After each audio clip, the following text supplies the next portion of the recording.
Hak dan kewajiban warga negara Indonesia. Indonesia adalah negara kepulauan.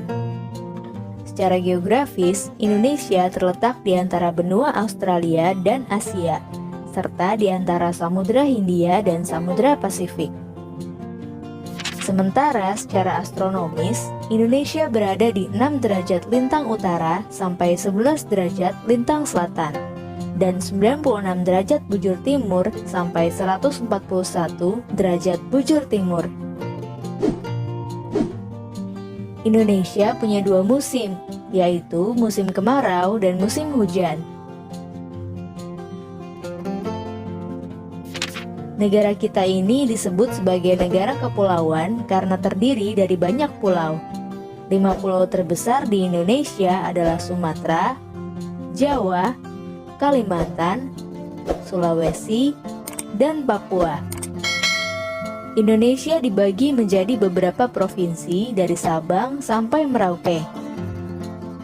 Apakah teman-teman tahu ada berapa provinsi di Indonesia? Yap, ada 34 provinsi. Dari 34 provinsi itu, Indonesia punya banyak tempat yang penuh dengan keindahan alam dan sudah dikenal hingga ke luar negeri. Misalnya Danau Toba yang ada di Sumatera Utara. Danau ini terbentuk karena letusan besar gunung pada puluhan tahun lalu dan menjadi danau vulkanik paling besar di Asia Tenggara. Tak hanya itu, Indonesia juga terkenal dengan fauna yang beragam. Salah satunya adalah komodo. Kita bisa melihat hewan yang langka ini di Pulau Komodo, Nusa Tenggara Timur. Selain itu, masih banyak lagi keindahan alam dari Indonesia yang juga didukung dengan berbagai kebudayaan khas dari setiap daerah. Apa yang kalian ketahui mengenai hak-hak yang ada di Indonesia? Pertama, hak berkeluarga. Hak berkeluarga adalah hak asasi manusia yang melekat pada setiap orang untuk membentuk keluarga dan melanjutkan keturunan. Hak ini merupakan hak dasar yang penting untuk memenuhi kebutuhan biologis, psikologis, dan sosial media.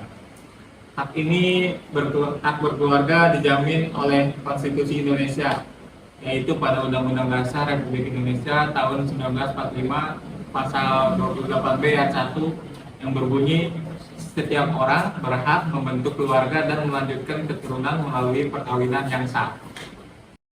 Kedua, hak hidup. Hak hidup merupakan hak asasi paling dasar yang wajib dimiliki seluruh manusia tanpa terkecuali.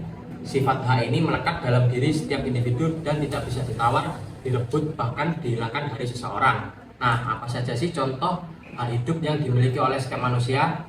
Yang pertama, hak untuk bernafas. Yang kedua, hak untuk terhindar dari ancaman dan bahaya. Yang ketiga, hak untuk mendapatkan pendidikan yang layak. Dan yang terakhir, hak untuk mendapatkan pekerjaan yang layak. Ketiga, hak bekerja. Hak untuk bekerja adalah hak asasi manusia yang melekat pada setiap orang, tanpa memandang ras, agama, suku, gender, atau status sosial.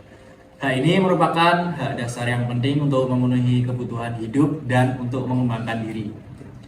Hak untuk bekerja dijamin oleh Konstitusi Indonesia, yaitu Undang-Undang Dasar Negara Republik Indonesia tahun 45, pasal 27, ayat 2, UUD 1945, yang berbunyi, tiap-tiap warga negara berhak atas pekerjaan dan penghidupan yang layak bagi kemanusiaan.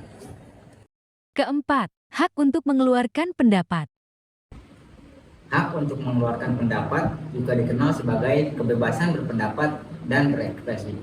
Merupakan hak asasi manusia fundamental yang memungkinkan setiap orang untuk 1. Memiliki keyakinan dan pendapat tanpa campur tangan.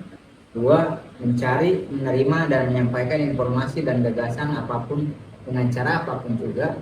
3. Menyatakan pendapat di muka umum, baik secara lisan maupun tulisan. 4. Melakukan kegiatan kreatif secara bebas. Mengapa hak ini penting? Kebebasan berpendapat dan berekspresi memainkan peran penting dalam 1. Pembangunan masyarakat demokratis. Hak ini memungkinkan berbagai ide dan perspektif untuk disuarakan, mendorong diskusi dan debat publik yang sehat, serta membantu mengoreksi kesalahan pihak berwenang. Yang kedua, pemenuhan diri dan kreativitas. Hak ini membebaskan individu untuk mengekspresikan diri mereka sendiri secara otentik, berkontribusi pada seni dan budaya, serta memperkaya masyarakat secara keseluruhan. Yang terakhir, ada akuntabilitas dan transparansi. Hak ini memungkinkan pengawasan terhadap kekuasaan, mencegah penyalahgunaan wewenang, dan mendorong pemerintahan yang baik. Contoh kewajiban warga negara. Peran mahasiswa dalam turut bela negara. Nah, kalau yang tadi berbicara tentang hak, kalau setelah ini kita akan berbicara tentang kewajiban. Sebelumnya, perkenalkan, nama saya Ahmad Salahuddin dengan nomor induk mahasiswa A15 2020 01736. Kewajiban warga sebagai warga negara ada banyak. Salah satunya saya akan memberikan contoh sebagai mahasiswa. Kewajiban peran mahasiswa melalui kuliah kerja nyata atau yang biasa disingkat KKN. Sebagai bentuk pemahaman dan implementasi bela negara di lingkup masyarakat, sub nilai bangga sebagai bangsa Indonesia masyarakat sudah mulai meluntur. Terbukti banyaknya masyarakat yang tidak menaikkan bendera merah putih pada saat hari-hari nasional menunjukkan rendahnya kesadaran masyarakat terhadap rasa nasionalisme atau cinta tanah air. Mereka ketika tidak ada yang diketahui, mereka tidak menaikkan bendera. Subnilai kontribusi pada kewajiban bangsa dan negara Indonesia juga rendah, tercermin dari kondisi lingkungan yang kotor dan buang sampah sembarangan. Irigasi tidak banyak berfungsi dengan baik akibat banyaknya sampah, sehingga menyebabkan beberapa bencana alam seperti banjir, tanah longsor, dan kebakaran terkadang. Berkenaan dengan cinta produk dalam negeri, masyarakat lebih cenderung membeli atau memakai produk luar negeri karena alasan harga dan kemampuan ekonomi mereka yang terbatas. Sama-sama barang, tetapi barang luar negeri lebih murah, seperti produk Cina yang terkenal murah. Pemahaman dan implementasi masyarakat terhadap Pancasila sudah luntur. Tidak adanya lagi mata pelajaran kewarganegaraan atau pedoman penghayatan dan pengamalan Pancasila, etika budaya di sekolah-sekolah, banyak peraturan juga yang dilanggar, dan masih ada beberapa hal lagi. Hal tersebut menyebabkan lunturnya bela negara masyarakat, terutama para pemuda sebagai penerus kepemimpinan bangsa, sehingga bisa menyebabkan beberapa pecah belahan di antara masyarakat, baik itu faktor dari eksternal maupun internal. Murid-murid SD juga SLTP atau sederajat SMP sekarang jarang yang hafal Pancasila. Pancasila hanya dibacakan saat upacara, sedangkan implementasinya tidak ada.